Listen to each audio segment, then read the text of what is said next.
Hello,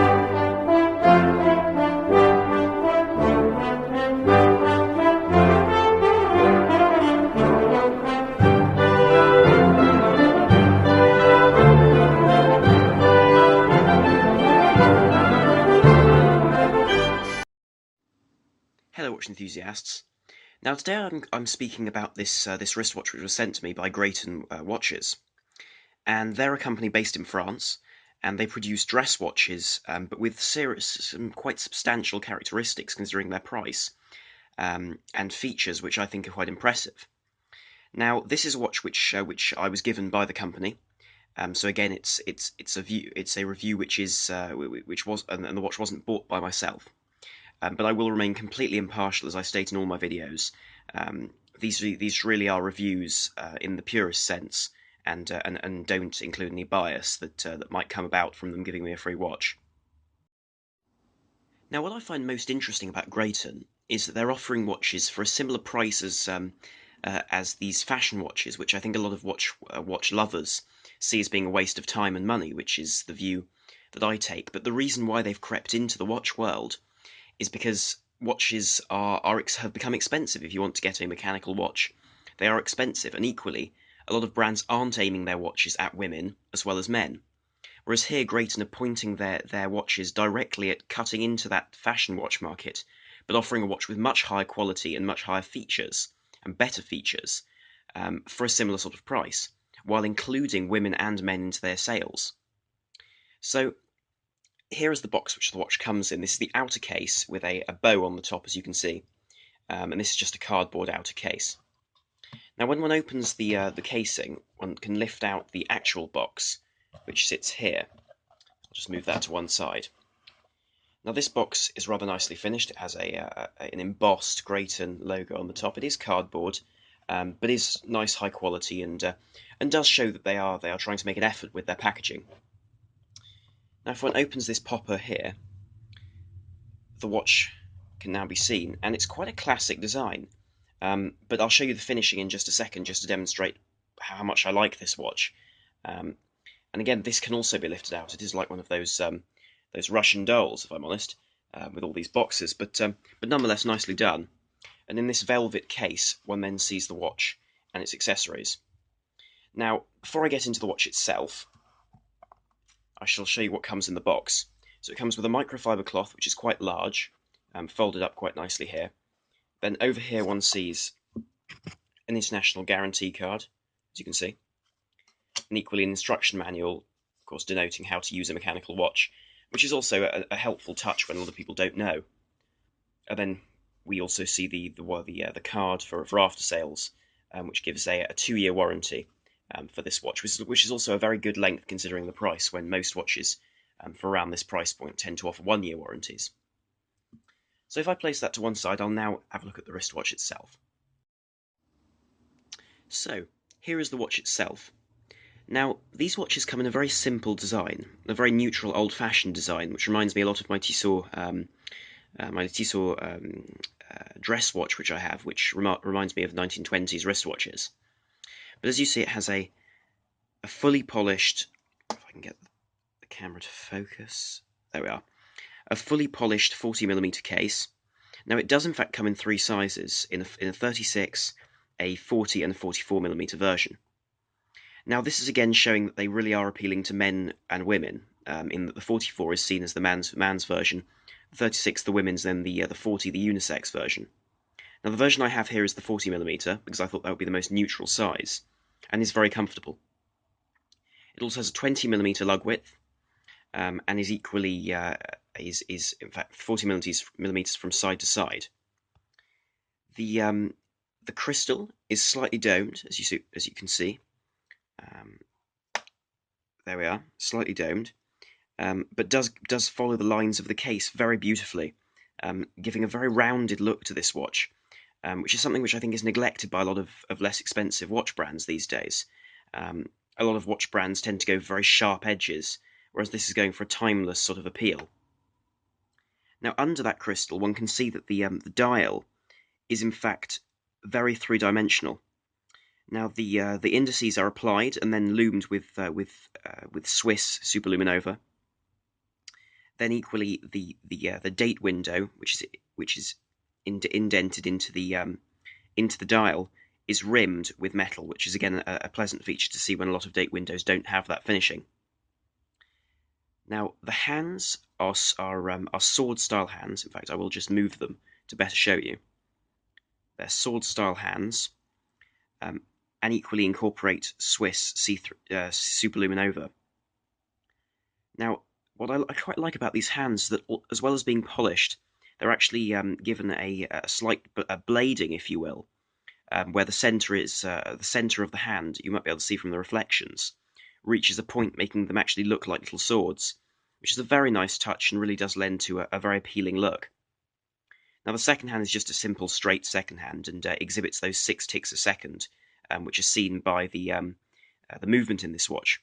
Now the movement in this watch is Seiko NH35, which is quickly becoming quite a benchmark for Japanese movements, and is competing really with the Miyota 9015. Of course, the Miyota having 8 ticks a second, whereas this only having 6. But then this has a slightly longer power reserve, so that's the trade-off. We also see very elegant finishing on the rotor. If I can just get that a little bit close to better demonstrate it. But here they've put Côte de Genève style Geneva stripes on this, which give the whole rotor an iridescent look, which is nice to see at this price point when actually one often sees ETA movements with very bare looking rotors for twice the price. By the way, the price for this watch is about €260, which comes to about £200, give or take.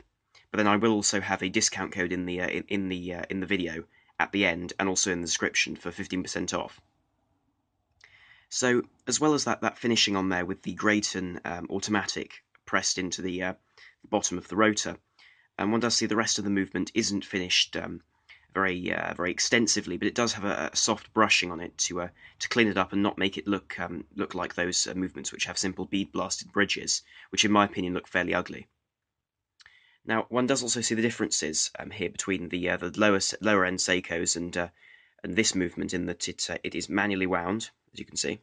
It does wind manually, and equally, if one looks at the front, it is hacking, which is a very helpful feature and something which I think is becoming a real norm in slightly less expensive wristwatches these days, which really is a plus. Now, of course, the main article in this watch is the dial, and of course that dial is that iridescent sunburst blue, which I personally find very impressive. Now, this watch does come in a number of colours: reds, greens, blues, even greys. And I wanted to get the blue version though, just to better show the colours that this company can offer. Now, in reality, this blue is a darker, more mysterious colour than the one you see on camera here, simply because the camera is distorting the colour slightly, which is a shame. But one does see that depth of the applied indices there. The fact that the rims are actually higher than the lume, giving a great deal of depth to the watch. Now, behind those, one sees a simple white second track, which is very legible and pleasant to look at. My only complaint is that occasionally it can be difficult to tell the marker above the indice from the others, which is a complaint I've had in other watches, but it's a minor one since this watch is primarily a dress watch. Now, one does also note the automatic on the dial, and that's a reference to the fact that Grayton don't make any watches which aren't automatic. They only make automatic wristwatches because they believe that watchmaking should be something mechanical, and I have a lot of respect for that in this world of quartz watches. And don't get me wrong, there are wonderful quartz watches out there, but I think it does add something for a watch which is competing against fashion watches to be automatic. Now, equally, this crown is an onion-style crown, which goes with the sort of 1930s design of this case, this very rounded case, and does make it very easy to grip. My only complaint is that whereas it's very easy to grip it to pull it out, because there's no knurling on the actual edge, it's very difficult to turn with wet hands, if say you've been in the rain. But then I suppose one shouldn't pull the crown out in the rain anyway. It is also water resistant to 100 meters, which does mean that one can swim with this watch if one wants to, which is a practical feature and something I appreciate, seeing as it's competing against watches which are primarily dress style watches. Now, the strap this watch comes on is a simple flat leather design, and is a part of this watch which I'm a bit torn about. It's nicely finished, it has to be said, very nicely finished with that stitching. But I think the leather is buckled slightly, and if when placed flat, it doesn't look as high quality as it does when it's taut. So I think a slightly softer grain of leather would have been better for this watch. Now, the one thing though that I do like about this strap is the fact that, like some Christopher Ward's dress watches of the past, um, which is actually the first time I saw these, this watch incorporates these quick release spring bars. So that's to say that you can pull this lever and in fact release the spring bar. Sorry, that's out of focus there, and release the spring bar in order to remove the strap quickly and easily, as you can see. So now that was very easily done without a tool, which is nice to see. I suppose the only danger with that is that it's not possible to actually remove the spring bar, so one has to go with that spring bar. One can't change it if, say, the spring bar were to break, which is a bit of a shame. And it would be nice to see a spring bar that could easily be removed. Now, I'll put that down and show you this. The buckle of the watch is a simple stainless steel buckle in this polished finish to match the watch, which is signed Grayton, which is again a nice touch and something nice to see. The keepers are matching flat leather, but this watch is also available on a bracelet, which is quite a nice option. Now, on the back of the watch, it does state all stainless steel, so the whole watch is stainless steel, rather than being some cheaper watches, bronze or sort of base metal, which has then been plated. Again, it states the water resistance, and then the movement is Japanese. Before I give you a lume shot, because of course this watch does have lume, I would like to tell you some dimensions just to clear that. So, as I've said, it's 40mm across, 20mm in terms of lug width, and 46mm from lug to lug, which is a nice measurement because it actually means the watch is very wearable as a dress watch as well as a watch for weekends, because of course with its water resistance it's quite practical. Now, equally, it's 44mm if you include the crown from side to side, and then it is, if you include the crystal, 14mm thick, which is quite thick, but considering this sort of rounded style of case, which is very old-fashioned, the whole watch doesn't actually seem that thick because it sinks into the wrist quite nicely due to that doming on the bottom. If you don't include the crystal, though, which is what I tend to do, because the crystal is quite smooth and will slip under the cuff, it's 11mm thick, which is a more reasonable thickness. But nonetheless something to consider, because if you like watches which are quite rounded, then this watch will suit you, whereas if you like watches which are flat and thin, then this perhaps won't be the watch for you. Okay, so I've turned out the lights and shone a UV torch at this watch for 20 seconds. Now, as you can see, it's glowing very, very nicely. The hands are particularly bright, while the numerals are perfectly legible but slightly less bright. And personally, I would have preferred if the whole dial had the same brightness as those hands. Nonetheless, though, it's very legible, and I've tested this watch. It'll last about 6 hours legibly on lume at night, which is something that I can appreciate, seeing as a lot of watches do offer worse luminous at a higher price. Now, I will still say that the Lume My Oris is still brighter, but that is a watch that costs 5 times as much as this watch, so I think that's perfectly reasonable.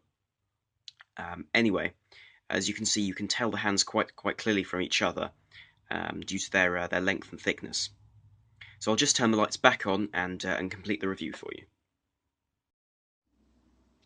Now, one point which I would like to make is that Grayton have asked me of one thing, and this is to ask you all, my kind and good viewers, to give me your views on this watch and what you think could be adjusted, what you think could be better, what you think is good. So they would like feedback in the comments down below. So if you could provide some feedback with regards to what you think of the watch, what you think of its price point, which is around the £200 mark. So yes, do please give me your views and your comments with regards to this wristwatch. Anyway, Grayton have given me a discount code of 15%, which is now on the screen, and there's also a link to their website in the description down below, as well as that discount code. Now, just to conclude, what I find impressive about this watch and what I think is interesting about this watch is that while other small brands produce watches which appeal to us watch enthusiasts and watch lovers due to their looks and their style, here's a watch which I think will compete with fashion watches, and offer something of much higher value, which can be serviced for years on, and really does offer great quality. So that's why I find this brand interesting, and I find their watches quite interesting too. So thank you very much for watching. I hope you enjoyed this video, and please do like, share, and subscribe if you did, to see more content. So thank you very much for watching. This is Arm on the Watch Guy, over and out.